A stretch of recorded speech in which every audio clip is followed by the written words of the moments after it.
나의 소유를 노략하는 자여, 너희가 즐거워하며 기뻐하고 타작하는 송아지같이 발굽을 구르며 군마같이 우는노다. 그러므로 너희 어머니가 큰 수치를 당하리라. 너희를 낳은 자가 치욕을 당하리라.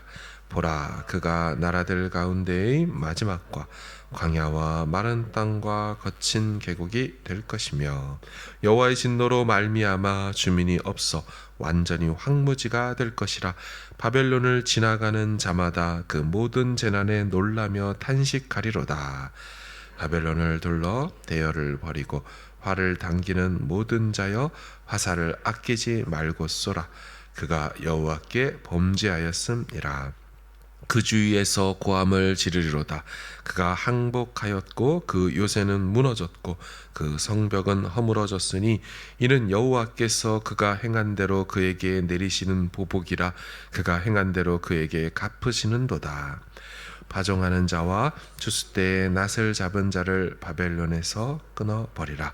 사람들이 그 압박하는 칼을 두려워하여 각기 동족에게로 돌아가며 고향으로 도망하리라. 이스라엘은 흩어진 양이라. 사자들이 그를 따르도다. 처음에는 아수르 왕이 먹었고 다음에는 바벨론의 느부갓네살 왕이 그의 뼈를 꺾도다. 그러므로 만군의 여호와 이스라엘의 하나님이 이와 같이 말하노라. 보라, 내가 아수르의 왕을 것 같이 바벨론의 왕과 그 땅을 벌하고 이스라엘을 다시 그의 목장으로 돌아가게 하리니, 그가 갈멜과 바산에서 양을 기를 것이며 그의 마음이 에브라임과 길르앗산에서 만족하리라. 여호와의 말씀이니라. 그날 그때에는 이스라엘의 죄악을 찾을지라도 없겠고 유다의 죄를 찾을지라도 찾아내지 못하리니, 이는 내가 남긴 자를 용서할 것임이라. 아멘. 계속되는 바벨론에 대한 책망과 심판의 말씀입니다. 바벨론은 세상에 으뜸된 강한 나라였지만 이제는 꼴찌가 될 것이라고 말씀합니다. 우리 12, 13절을 보시면, 그러므로 너희 어머니가 큰 수치를 당하리라. 너희를 낳은 자가 치욕을 당하리라. 보라, 그가 나라들 가운데의 마지막과 광야와 마른 땅과 거친 계곡이 될 것이며, 보시면 그가 나라들 가운데 마지막이 될 것이다. 으뜸 첫 번째였는데 이제 꼴찌가 될 것이다. 13절, 여호와의 진노로 말미암아 주민이 없어 완전히 황무지가 될 것이라. 바벨론을 지나가는 자마다 그 모든 재난에 놀라며 탄식하리로다. 꼴찌가 되고 광야와 마른 땅이 되고 황무지가 되고, 그래서 이것을 본 사람들이 깜짝 놀라며 이게 바벨론이 맞나 할 정도로 폐허가 된다라고 말씀합니다. 어제 말씀드린 것처럼 초강대국 바벨론이었지만 여지없이 망하게 되는 것입니다. 왜 그랬을까요? 본문 11절에 보면 나의 소유를 노략하는 자여, 하나님의 것을, 하나님의 백성을 노략했기 때문이다. 또 15절 하반절에는 이는 여호와께서 그가 행한 대로 그에게 내리시는 보복이다. 그가 행한 대로 그에게 갚으시는 것이다. 바벨론이 여호와의 백성을 노략했고 침범했기 때문에 그 행한 대로 하나님이 갚아준다 말씀합니다. 그런데 분명히 이스라엘이 잘못했고, 그래서 이방 나라 바벨론에 의해 혼나고, 그래서 나라도 망하게 되는 것인데요, 그럴지라도 그렇게 행한 바벨론에게 하나님은 책임을 묻겠다고 하십니다. 근데 잘 생각해 보면 사실 선뜻 이해가 되질 않습니다. 언제는 바벨론을 하나님 당신의 심판 막대기로 사용하시겠다고 하시고는 이제 와서는 막대기 보고 왜 내 백성을 때렸느냐 하신다? 좀 이해가 되지 않는 부분이죠. 바벨론 입장에서는 나를 이스라엘 때리는 회초리로 사용하실 때는 언제고, 이제 와서는 회초리인 나보고 이스라엘을 왜 때렸냐고 하신다면 그 하나님 너무하신 거 아닙니까? 오히려 내가 당신께 쓰임받은 거 아닙니까? 라고 반문할 수 있겠다는 거죠. 그런데요, 하나님은 이를 구분하셨습니다. 사실 바벨론은 자신들이 내가 이스라엘을 심판하는 회초리라고 생각한 적이 없습니다. 그저 자신들의 악한 본성으로 하나님 백성과 성전을 공격하고 침략한 것 뿐이지요. 그러니까 악인이 악한 본성대로 악한 짓을 한 것 뿐이지 그 이상도 그 이하도 아니라는 겁니다. 다만 악인이 악한 본성대로 하려는 것을 하나님은 개입하지 않으셨고 그대로 내어버려 둠으로 그 악한 짓을 방임하사 그것을 통하여 이스라엘을 징계하신 것이죠. 따라서 하나님은 직접 손을 대지 않으면서도 이방 나라 바벨론을 통하여 이스라엘에게 회초리를 대신 것입니다. 그리고 이방 나라 바벨론은 본인들의 악한 본성대로 악한 짓을 한 것에 대해 이제는 하나님의 심판을 받아야 된다는 거죠. 이건 이와 같은 것을 하나님의 허용적 작정이라고 부릅니다. 악인을 악한 본성대로 행하도록 내버려 둠으로 하나님의 뜻을 이루시는 하나님의 방법인 거죠. 이 과정에서 하나님은 절대로 악의 조성자가 아니시고 오직 악은 악인들이 스스로 행하게 되는 겁니다. 그런데 그 악한 일을 하도록 허용하시고 내버려 둠으로 하나님의 뜻을 큰 그림 안에서 이루시는 하나님의 섭리의 손길인 거죠. 이 과정에서 악인은 말하기를 내가 악한 일을 행함으로 하나님께 쓰임받은 거 아니냐? 결코 이렇게 말할 수 없는 겁니다. 이를테면 가룟 유다가 말하기를 내가 예수님을 팔아넘겨서 십자가 구속을 이룬 거 아니냐? 이렇게 말할 수는 없다는 것입니다. 마찬가지로 바벨론이 말하기를 내가 이스라엘을 징계하는 막대기로 쓰임받은 거 아니냐? 이렇게 말할 수 없는 거죠. 그래서 오늘 본문에서 바벨론에 대한 하나님의 심판은요, 공의로운 심판이 되는 겁니다. 자기 백성 이스라엘을 침략하고 노력한 결과에 대해 바벨론은 심판을 받는 겁니다. 자, 그런가 하면 바벨론은요, 우상을 섬김으로도 심판을 받아야 합니다. 바벨론도 크게 본다면 하나님이 창조하신 인류 중에 하나입니다. 그러니 당연히 여호와 하나님 창조주를 섬겨야 하지만 그들은 이방 나라로서 하나님을 섬기지 않았습니다. 그들의 신 벨과 무로닥을 섬겼습니다. 어제 본 것처럼 2절 하반절에 벨이 수치를 당해야 되고 무로닥이 부스러지고 신상과 우상들이 박살날 것이라고 말씀했습니다. 근데 여러분, 성경에 우상이라는 단어는 헛되다, 헛된 것, 이런 의미를 갖습니다. 근데 어원적으로 보면 우상이라는 단어의 어감은 똥이라는 어감을 갖습니다. 우상은 히브리어로 길룰림이라고 하는데, 길룰림, 그런데 그 어원이 바로 겔이라고 발음이 되는 똥에서 왔습니다. 그러니까 히브리인들은 우상을 어떻게 생각한 거냐면 사람의 인분, 대변과 같이 생각한 거죠. 그런 것들은 멀리해야 되는 거고 삶의 터전 진 밖으로 내버려야 할 것이고 치워버려야 할 것으로 여겼기에, 그래서 그 단어의 어감을 인분과 대변과 비슷한 어감으로 만든 것으로 보입니다. 아무짝에도 쓸모가 없고 그저 진 밖으로 버려야 할 존재를 이들은 하나님을 대신할 존재로 만들어 놓고 세워다 놓고 섬겼던 것이니 이것처럼 어리석은 인간의 모습이 없는 거죠. 바벨론은 이 우상 때문에 망하게 되는 것입니다. 이스라엘이 우상 때문에 망하게 된 것처럼 바벨론도 똑같이 망할 겁니다. 성경은 우상을 섬기는 대상은 누구라도 할 것 없이 결국 망하게 될 것이라고 늘상 선언했습니다. 말라기에서에 가보면 하나님 말씀을 거절하고 마땅히 돌려드려야 될 영광을 하나님께 돌려드리지 않는 자, 그런 자들의 얼굴에 똥칠을 하시겠다고 성경에 기록해 놨습니다. 하나님은 자기 영광을 다른 우상에게 돌리는 것을 무엇보다도 싫어하십니다. 세상에 오직 하나밖에 없는 참 신이신 하나님 여호와만 믿고 섬겨야 되는 게 성경의 일관된 말씀 메시지인 줄로 믿습니다.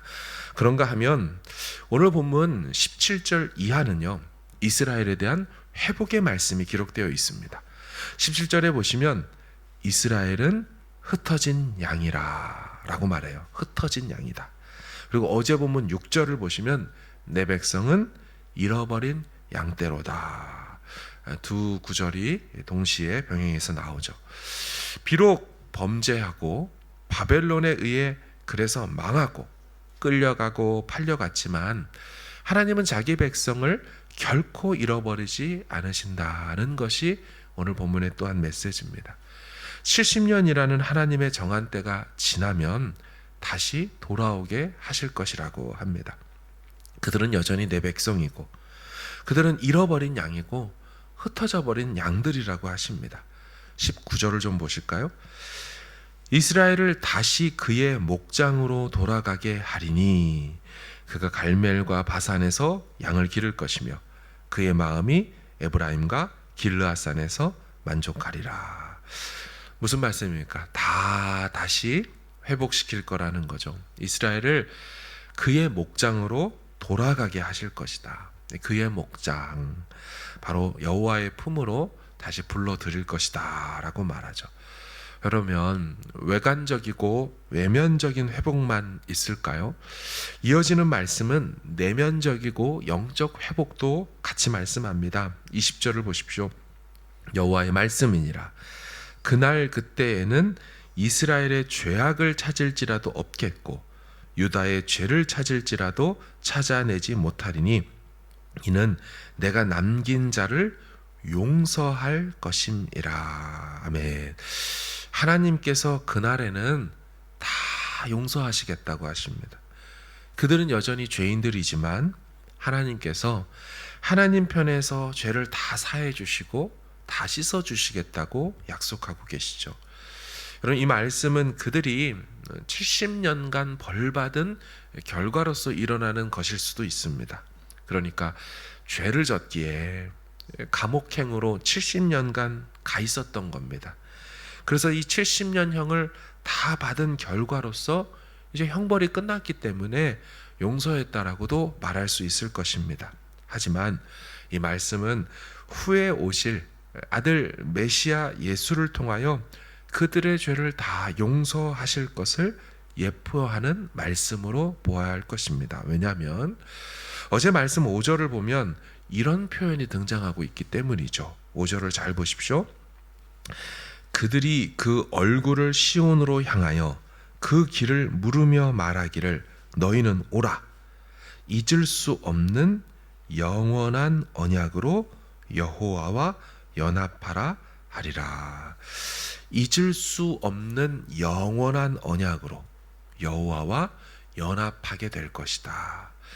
여기는 물론 구약이기 때문에 예수 이름이 나오지는 않지만 결국 예수 그리스도 안에서 예수 그리스도 통하여 영원히 하나님과 연합하게 되는 구약 언약을 말씀하는 예표의 말씀, 구속 언약을 말씀하는 예표의 말씀인 것입니다. 다시 파괴되지 않는 언약이죠. 그래서 다시 갱신해야 되고 또다시 언약을 체결할 필요가 전혀 없는 아들 예수 그리스도를 통하여 맺어질 새로운 언약, 이 신약을 통하여서 영원히 그분 안에서 하나님의 가족이 될 것, 연합하여 신랑과 신부의 관계가 되는 것, 그것을 말씀하는 대목이죠. 사랑하는 여러분, 우상을 섬기는 자들처럼 어리석은 인생이 없습니다. 하나님 아닌 것들을 바라고 추구하고 열망하는 것만큼 망할 짓이 없다는 게 성경의 한결같은 메시지죠. 속히 돌이켜서 인분과 같은 우상이 아니라 영원하고 완전하고 선하신 하나님만 섬길 수 있기를 주의 이름으로 축복합니다. 또한 그분 안에서 정한 때가 되면 반드시 회복시키실 거라고 말씀하신 것을 기억하길 바랍니다. 이미 그리스도 안에서 이루신 약속들이 있습니다.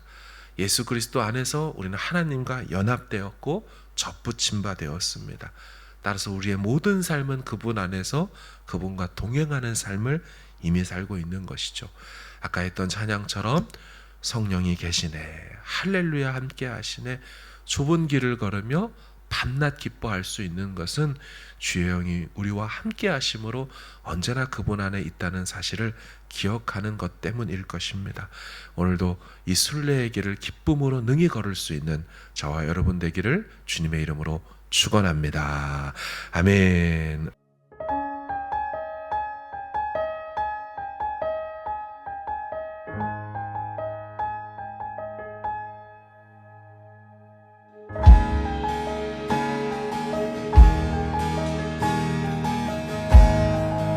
시작됐네.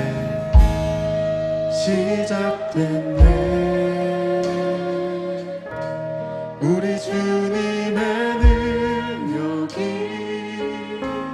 나의 삶을 다스리고 새롭게 하네. 자유하네. 죄와 사망으로부터 나의 삶은 변하구나. 충만하네.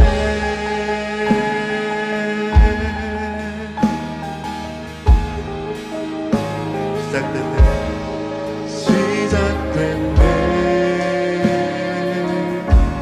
우리 주님의 능력이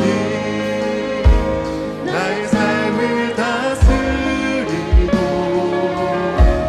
새롭게 하네. 자유하네. 죄와 사망으로부터 나의 삶은 변하구나. 충만하네. 은혜로다.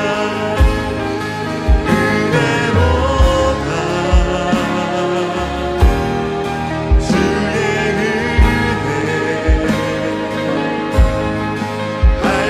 한량없는 주의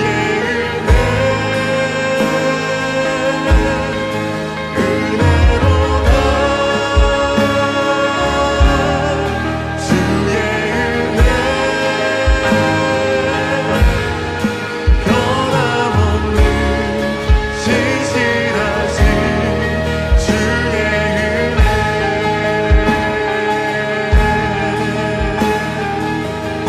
다시 한번 찬양하실 때 우리 자리에서 일어나서 주님의 은혜를 찬양합시다.